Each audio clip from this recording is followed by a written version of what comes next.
Bonjour, ceci est un enregistrement du webinaire, enfin de l'atelier que j'ai tenu le 13 mai 2024 à 18h heure de Paris sur la guérison et l'injustice. Ça fait partie de mon programme Revivre. Ceci n'est qu'un extrait. Si vous voulez voir tout l'atelier, il vous faudra vous enregistrer sur le site revivre.club.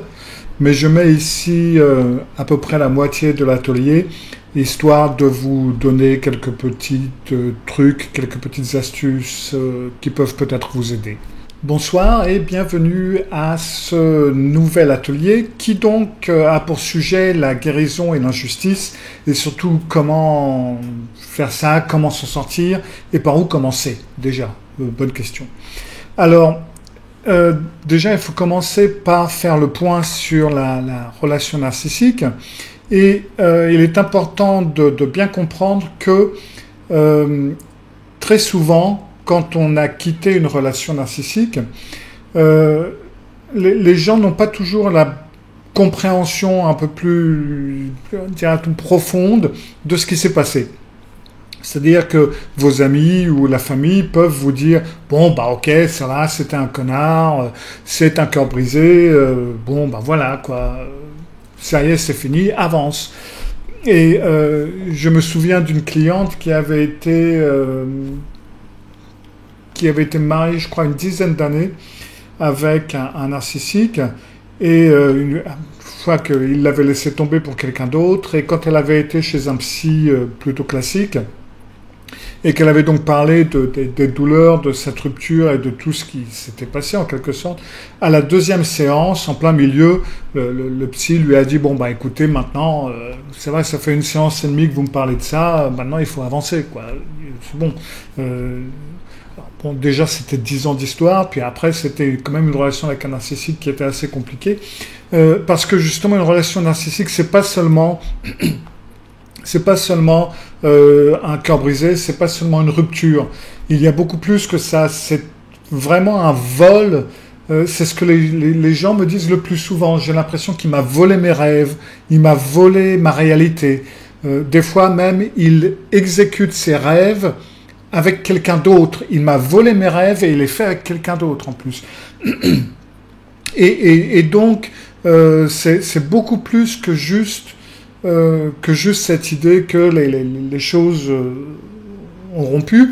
Et en fin de compte, ce que les gens vous disent, c'est presque compris comme « Bah ok, t'as eu quelqu'un qui est venu chez toi, qui t'a volé tous tes trucs, et en fin de compte, il faudrait que tu le laisses faire. » Or, c'est pas du tout la bonne chose à faire, et c'est injuste. En fin de compte, ce qui s'est passé est injuste. Il y a cette dimension d'injustice très profonde dans la relation narcissique. Et là, je parle de n'importe quelle relation narcissique, qu'on parle d'une relation professionnelle, qu'on parle d'une relation avec un partenaire, ou qu'on parle de la relation familiale avec vos parents ou avec des membres de votre famille. Il y a ce profond sentiment d'injustice qui, justement, est là où les choses basculent et qui font la grosse différence entre une rupture avec un narcissique ou un détachement avec quelqu'un de narcissique et, dirait-on, le côté plus conventionnel. Parce que vous pouvez parfaitement avoir des membres de votre famille qui sont des connards sans pour autant être narcissiques. Et là, dans ce cas-là, c'est quand même plus facile à gérer. Et le pire, c'est que, et ça, ce ne sera pas le sujet de cet atelier, c'est impossible de la rendre juste. Cette situation est injuste, je suis tout à fait d'accord avec vous, et on ne pourra pas la rendre juste. C'est pas possible.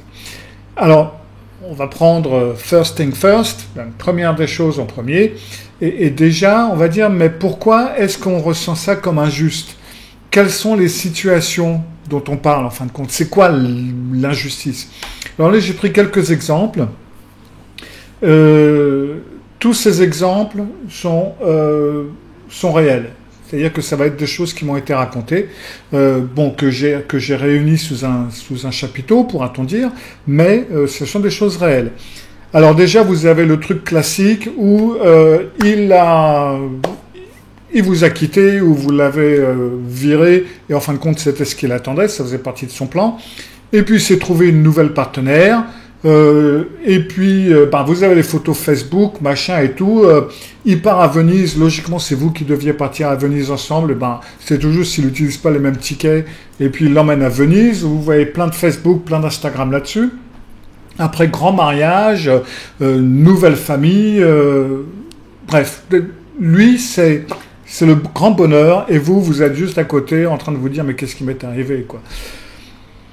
Autre possibilité, ça va être le membre de la famille qui maintenant devient âgé, qui a ses 80 ans, et puis vous avez toute la famille qui en parle en bien, et il est gentil, et mais il est merveilleux, il est fantastique, il est incroyable, on fait une grosse fête d'anniversaire, alors qu'en fin de compte, c'est une personne qui a été absolument ignoble avec plusieurs membres de votre famille, dont vous peut-être, et il a même abusé sur plusieurs générations d'enfants et de petits-enfants. Mais, c'est le patriarche, ou c'est la tata, ou c'est qui vous voulez, la grand-mère, ce que vous voulez. Et plus personne ne voit ça, quoi. Personne ne voit. Vous avez aussi le cas du patron abusif, qui lui va pouvoir sans problème passer à un autre poste encore plus important, avec plus d'argent, plus de responsabilités, plus de personnes à massacrer, etc. Et personne ne s'est occupé de ce qu'il avait fait dans votre service et de toutes les vies qu'il a brisées, de tous les problèmes qu'il a créés. Bref, en fin de compte, lui, on le récompense. Et puis il y a, alors ça je sais que j'en ai déjà parlé, et je continue à en parler, mais le fait que les narcissiques, très souvent, ils vivent super longtemps. Et donc, très souvent, on va dire, mais c'est quand même vache, quoi, c'est pas juste, parce que il ou elle a vécu beaucoup plus longtemps que son partenaire, qu'elle a maltraité ou qu'il a maltraité toute sa vie. Alors, en fin de compte, ça devrait être lui qui part en premier, quoi. Je veux dire, le mec, il est alcoolique, par exemple, il tabasse sa femme, machin, etc. Et pourtant, moi, des alcooliques, j'en ai vu mourir à 40 ans. Mais ceux-là, par exemple, ils vivent jusqu'à 80 ans, hein. Alors que les autres, non. Et moi, je crois que c'est vraiment parce que beaucoup de ces narcissiques, du fait où ils balancent leur stress aux autres, où c'est nous autres qui nous prenons un petit peu tout dans les gencives, et donc du coup, en fin de compte, eux, point de vue psychologique, déjà, ils n'ont jamais la responsabilité, c'est jamais de leur faute, c'est jamais leur problème, il n'y a jamais rien qui est leur souci, à la limite, c'est eux les victimes, on y reviendra d'ailleurs, et puis tout ce qui est les trucs, les ondes négatives, etc., ça, ils les balancent à droite ou à gauche, donc psychologiquement parlant, c'est sûrement très sain, et c'est sûrement une des raisons pour laquelle ils vivent très longtemps. Vous avez aussi le frère ou la sœur enfant en or ou enfant doré qui vous a harcelé toute sa vie, qui a manipulé toute la famille, qui a manipulé à droite et à gauche, qui a vraiment été ignoble. Et il se trouve une gentille femme, très gentille, belle, douce, etc. Ou si c'est une fille, elle se trouve un bon mari, très gentil, doux, etc. Et on sait, nous, que ce qui va se passer, quoi, ce que cette pauvre personne va subir. Mais voilà, quoi. Et ça paraît injuste également. Et puis, vous avez aussi le cas de l'ami qui vous a trompé avec votre ex-partenaire. Enfin, elle n'était pas votre ex à ce moment-là, il vous trompait avec elle. C'était votre partenaire, et puis, elle vous faisait cocu avec lui. Et puis, elle vous a lâché, ou vous vous en êtes rendu compte, et ça a rompu. Et lui, c'est lui qui récupère tous les amis communs, qui va éventuellement faire un nouveau, on peut revenir à la première situation, il fait un mariage, etc. Et c'est incroyable comment un mariage peut faire tourner les amis dans l'autre sens. C'est ce que j'ai remarqué également. Donc voilà quelques exemples de ces injustices narcissiques qui peuvent être très difficiles à avaler. Et je suppose que, n'hésitez pas à les mettre en commentaire, je suppose que vous en avez vécu d'aussi terrible ou même de pire, et c'est vraiment pas une liste exhaustive parce que les narcissiques ne manquent pas d'imagination. Et le problème, c'est que une fois que la situation est passée, ou même si vous êtes dedans, ce sentiment d'injustice risque de faire dérailler votre guérison, risque de la retarder. Et ça peut être il peut y avoir plusieurs raisons à ça. Déjà, vous pouvez avoir cette intensification de la rumination, parce qu'on est là tous les soirs, ou toute la journée, ou régulièrement, en train de se dire, mais quand même, et pourquoi, et comment, etc., etc., on tourne en rond. Ça risque de vous bloquer, de différentes façons. Ça aussi, on va y revenir. Mais donc, vous avez ces blocages. Et puis, vous avez cette envie de vengeance qui peuvent vous donner l'impression d'être une mauvaise personne, d'être méchant. Et ça, c'est un petit peu le genre de truc... alors, je sais bien beaucoup de mes clients qui m'ont donné, clientes qui m'ont donné pas mal d'idées à ce qu'elles aimeraient bien qu'il leur arrive à leur ancien partenaire narcissique. Mais juste après l'avoir dit, on se dit oui, mais je peux pas m'autoriser à dire ça parce que ça risque de me retomber dessus, ou c'est pas bien, c'est pas bon, etc. Et c'est pas vrai. C'est pas vrai. Cognitivement parlant, c'est très normal et c'est même nécessaire.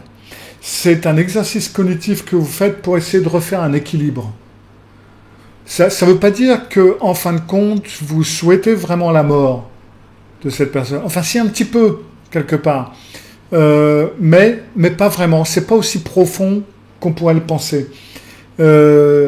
Mais, disons que s'il pouvait arrêter un semi-remorque avec son visage, ça vous ferait pas grand-chose, quoi. Et si vous avez envie de ressentir ça, et puis que sa nana elle passe sous un bus ou qu'ils aillent jouer sur l'autoroute, osez penser ça, osez vous le dire, osez le ressentir, parce que c'est un équilibre, ça redonne de l'équilibre à vous, ça vous fait du bien d'y penser en fin de compte. Donc faites-le sans autre pensée que ça. Ça ne veut pas dire que vous êtes méchant ou méchante. C'est tout simplement un rééquilibrage cognitif. Donc, allez-y et n'hésitez pas. Et puis, on a aussi le problème, ça va être cette idée de pensée magique ou de simpliste, un petit peu, qui est du genre de se dire, mais peut-être que, en fin de compte, je suis une méchante personne et il y a Dieu ou l'univers ou peu importe ce que vous croyez, qui le sait, et c'est de cette façon où je suis puni. Et ça aussi, c'est stupide. C'est totalement stupide. Hein. Que vous y croyez ou pas, que vous croyez en Dieu ou que vous croyez en l'univers ou pas du tout, ça n'est pas ni Dieu ni l'univers qui vous punit. Je dirais c'est plutôt votre gentillesse.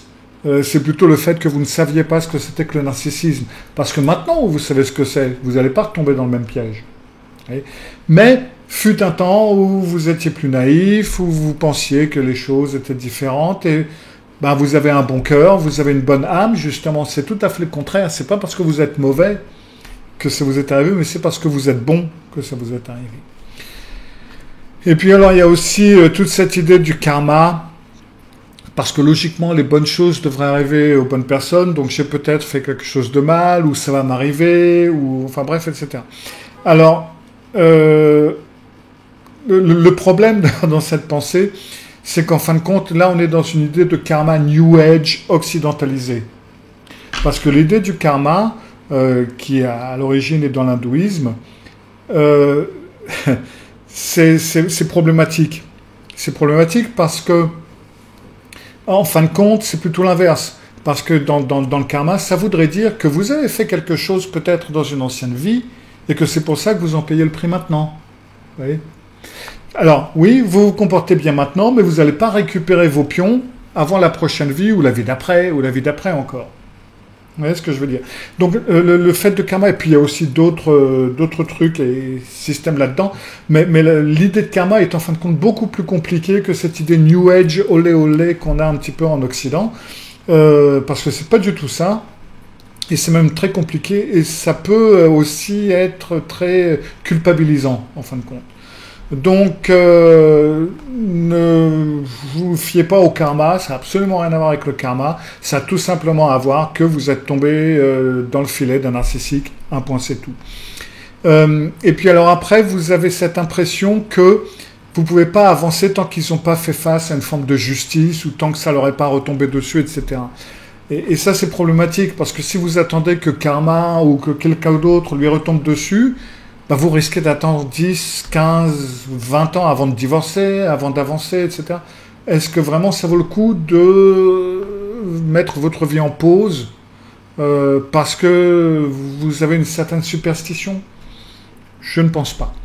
Donc, de cette façon, ce sentiment d'injustice et ces pseudo-explications, non seulement elles vous bloquent, mais elles font vraiment dérailler la guérison dépendamment de la façon dont vous pensez et de la façon dont ça se passe. Alors, les injustices, il y en a beaucoup. Hein. Alors vous allez avoir l'enfance perdue, hein, où on se dit mais comment elle aurait pu être ma vie, en fin de compte c'est injuste que j'ai eu la vie que j'ai eue, c'est injuste que j'ai eu les parents que j'ai eus, pourquoi j'ai pas eu une famille comme mes copains à l'école en fin de compte. Alors si vous y pensez en fin de compte, il n'est pas sûr qu'elle aurait été meilleure, hein, si vous aviez été, vous auriez peut-être été une autre personne. Bon, moi j'ai vécu une vie avec une mère sociopathe, un père narcissique. Alors ils étaient divorcés, hein. Vous pensez bien que des personnes comme ça ne peuvent pas vivre ensemble. Et c'est vrai que ça a été extrêmement dur. Si vous avez lu ma trilogie de mes souvenirs, vous le savez. Mais ça m'a quand même fait que j'ai pu comprendre certaines choses, que je peux vous aider aujourd'hui, que je peux aider d'autres gens aujourd'hui. Donc ouais, c'est vrai que j'ai perdu une partie de mon enfance. Mais si j'avais eu une enfance plus agréable, peut-être que j'aurais été moins utile, peut-être que j'aurais été moins intéressant aussi, peut-être que j'aurais vécu une vie moins intéressante, etc. Donc ouais, c'est vrai, on a cette enfance perdue et notre enfance aurait pu être différente, mais il n'est pas sûr que ça aurait été mieux, il n'est pas sûr qu'on aurait pu se développer aussi bien peut-être. Donc je sais pas, mais c'est vrai que c'est pas juste. Et c'est vrai que c'est douloureux à y repenser, c'est vrai. On peut avoir perdu du potentiel, on peut avoir manqué de soutien et donc ne pas avoir fait les études qu'on aurait dû faire ou qu'on aurait pu faire. Une de mes clientes m'a raconté qu'elle voulait faire certaines études et son père lui a dit mais si tu fais ces études, parce que lui il voulait qu'elle fasse autre chose, si tu fais ces études, moi je vais mourir quand tu vas me tuer. Ça veut dire on fait les études que papa demande. Hein. Donc, vous avez tous ces principes. Vous avez la croyance que vous devez quelque chose à votre famille. Vous leur devez le respect, vous leur devez plein de trucs, vous leur devez ceci, vous leur devez la vie. Ah bah oui, c'est sûr que c'est vous qui avez demandé à venir sur Terre. Hein. Et puis donc, vous allez avoir les divorces inéquitables. Alors ça, c'est un divorce contre un narcissique, ça se passe toujours très mal. Il y a toujours des problèmes. Il va vous en faire baver pendant énormément longtemps et ça va être injuste. Il y a de fortes chances pour qu'il puisse récupérer les enfants ou qu'elle puisse le faire. Il va vous accuser ou elle va vous accuser de choses que vous n'avez pas faites. Dépendamment de ses possibilités, je me souviens, mon ex-femme qui était aussi bien chargée sur ce point-là, ma deuxième ex-femme. Oui, elle allait pleurer devant les juges, etc. Oh là là là là. Vous ne pouvez pas vous imaginer ce que quelques larmes peuvent faire. Ou alors s'il a du bagou, s'il sait comment embobiner les gens, boum, ça y est, tout d'un coup. Bref, le divorce sera inéquitable. Alors oui, je sais qu'on va me dire que la justice, quand même, fait attention à ce genre de truc, c'est devenu de plus en plus équitable. Et c'est vrai. C'est vrai que les divorces sont devenus de plus en plus équitables. Le problème, c'est que les narcissiques, ils évoluent également. Et de toute façon, ils deviennent juste plus doués pour les éviter. Donc le divorce avec un narcissique sera inéquitable, peu importe le niveau d'équité qui a été mis dans les divorces aujourd'hui.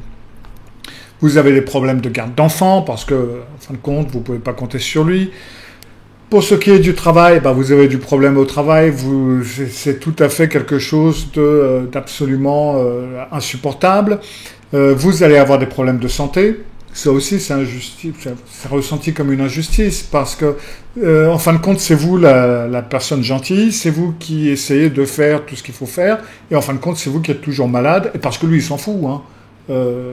À la limite, si vous avez une maladie grave, écoutez, il risque de venir vous dire, dis donc, hein, t'as vu un peu tout ce que j'ai pu faire tout ce que j'ai fait pour m'occuper de toi. Hein. C'est tout juste lui la victime, hein, même si vous avez été aux portes de la mort. Ce sera toujours comme ça. Et puis, ce qui est injuste, c'est aussi qu'il n'y a pas de tribunal pour les dommages narcissiques. Il n'y a pas. Vous ne pouvez pas demander des dommages et intérêts parce qu'il a bousillé votre vie, parce qu'il a pris vos rêves, parce que ceci, parce que cela. Tant que vous n'avez pas de preuves concrètes, par exemple si vous a pas frappé, si vous a pas arnaqué de l'argent, etc. Et même si vous a arnaqué de l'argent, si vous n'avez pas de preuves concrètes, ça marche pas. Il n'y a pas de tribunal pour les dommages narcissiques, il y a une absence de dédommagement, et ça, on ressent vraiment ça comme une injustice, parce qu'on a vraiment l'impression, et c'est pas qu'une impression, c'est ce qui se passe, qu'il vous a pris vos rêves, il vous a pris tout ce qu'il avait à prendre, votre argent, votre futur, votre vie, votre sécurité, etc. Et boum, après lui, il s'est barré, il est comme des sauterelles sur des champs. Ils arrivent, elles bouffent tout, et puis après elles vont à un autre champ. À peu près de cette façon-là.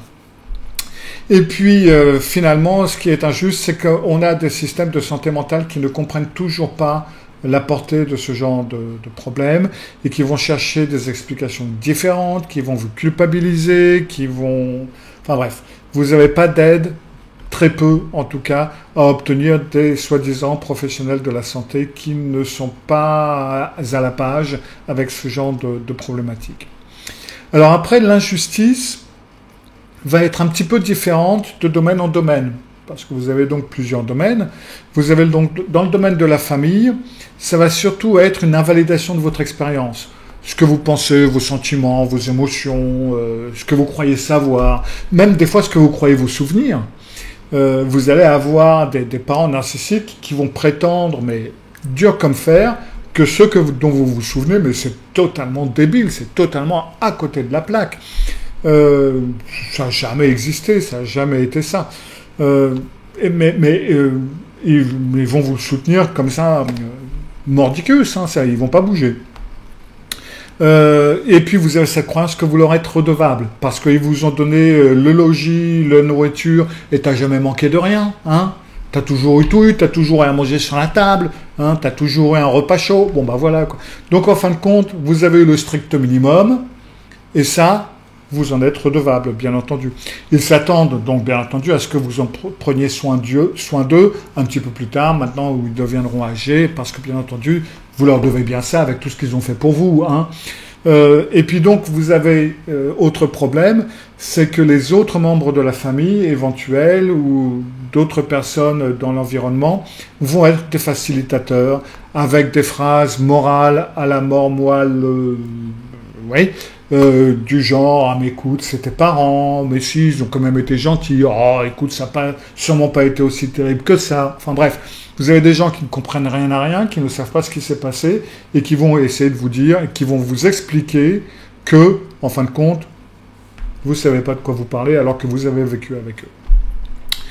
Dans les relations intimes, c'est un petit peu différent. L'injustice, ça va plutôt être que le narcissique va passer rapidement à autre chose.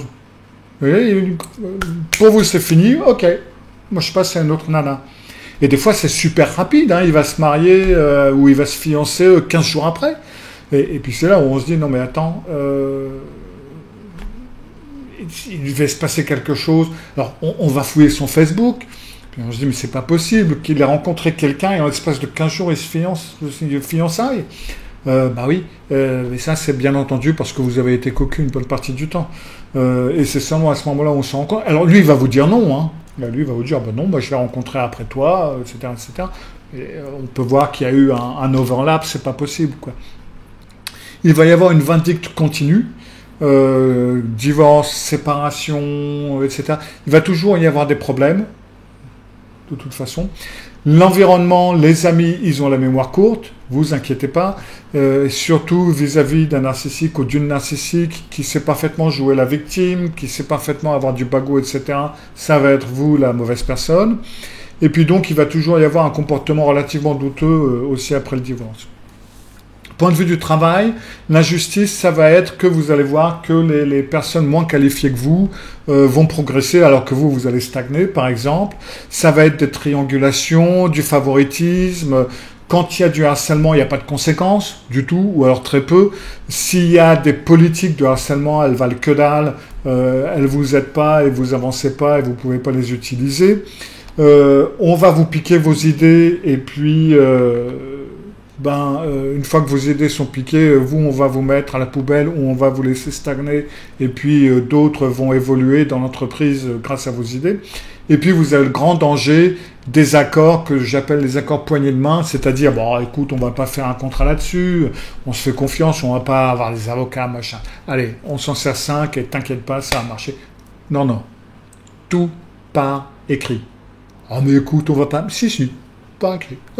Juste un petit papier. Petit papier. Voilà.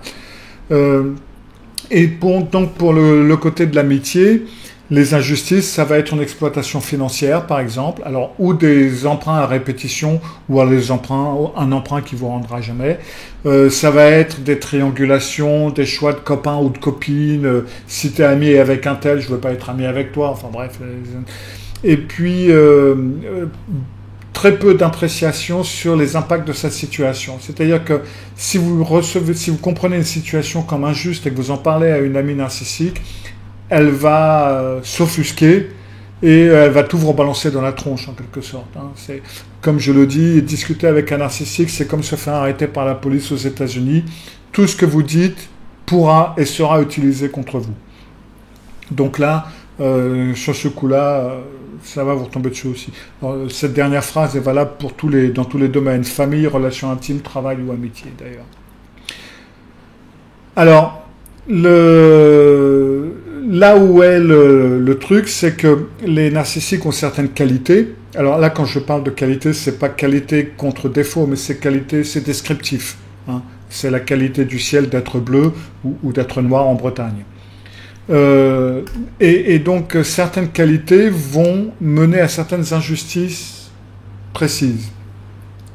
Par exemple, leur manque d'empathie va mener au fait où ils n'ont absolument rien à faire de ce que vous ressentez, de ce que vous vivez, etc., etc. Tout ça, ça donne.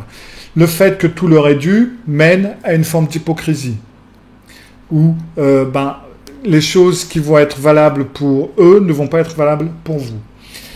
La manipulation va faire une invalidation de vos réalités. Ce que vous pensez, ce que vous croyez, ça n'existe pas. Et seuls leurs besoins vont être satisfaits parce que les vôtres, on s'en fout. Ça revient un petit peu au manque d'empathie.